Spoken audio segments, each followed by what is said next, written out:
That night, I was reading about retirement savings. The bigger the numbers became, the heavier they felt on my heart.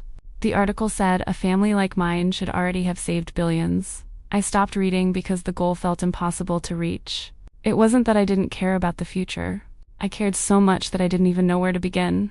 I turned off my phone and listened to the washing machine while the house grew quiet.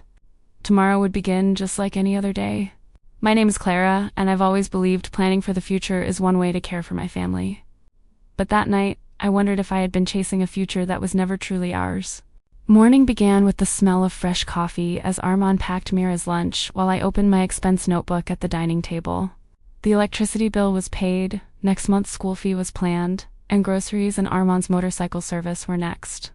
We could still cover every expense, yet every dollar already seemed assigned before we had a chance to save it.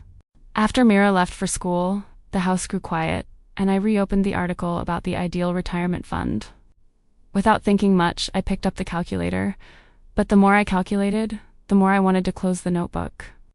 Armand walked by with his motorcycle key, asked if something was bothering me, and I simply said I was reviewing our expenses. He nodded and left for work like every other morning, leaving me alone with the numbers once again. As his motorcycle faded into the distance, I looked at the numbers and wondered if I had been measuring our future by someone else's standard all along. I sat alone at the dining table with our expense notebook open, while my tea slowly grew cold beside me. Looking back over the past few years, every extra dollar always seemed to be needed for something important first. I smiled at the memories because none of our spending was wasteful, yet saving for the future always came last. That afternoon, I took Mira to the neighborhood park and overheard other parents talking while she rode her bicycle. They casually discussed their retirement goals, and although they laughed together, I quietly felt smaller listening to them. Walking home, I kept comparing their target with our savings and everything our family still needed to pay for.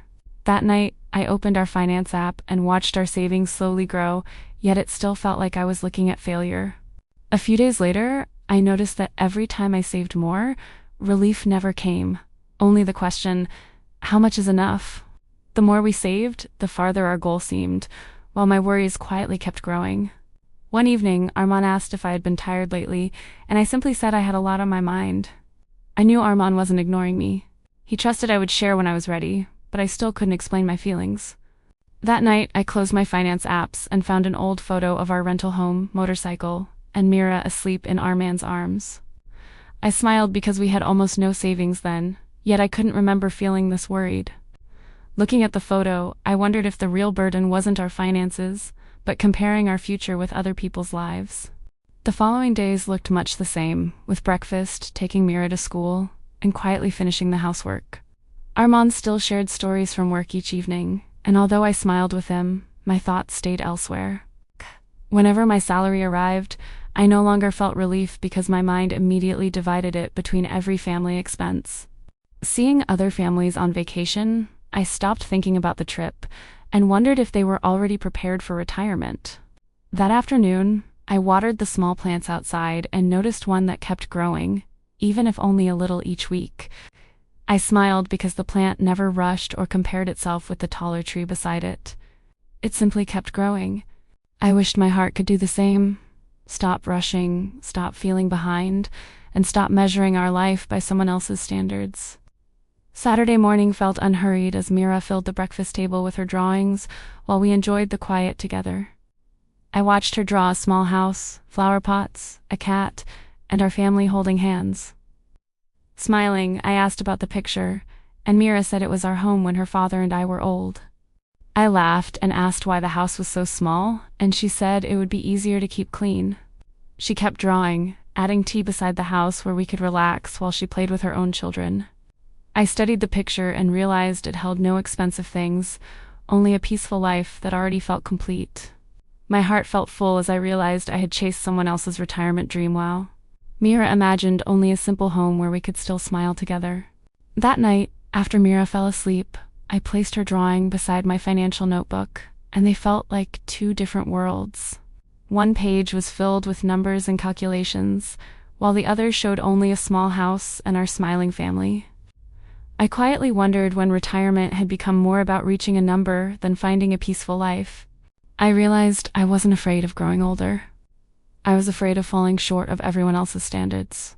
I closed the notebook, picked up a blank page, and wrote a question instead of another financial target. The answer came quickly. Slow mornings, coffee with Armand, good health, a comfortable home, and bills that no longer caused worry. I smiled as I realized I had measured the wrong thing all along, because what I truly wanted wasn't more money, but lasting peace. The next evening, Armand and I sat on the porch after the rain, enjoying warm tea and the quiet together. I softly asked if I could tell him something, and he simply nodded, ready to listen. I admitted I wasn't afraid of running out of money, but of our retirement never matching the numbers I kept seeing. Armand smiled gently and said he thought I had only been worried about monthly bills, not carrying this heavier burden alone. I admitted I had kept too much inside, and for the first time in weeks, I felt a little lighter.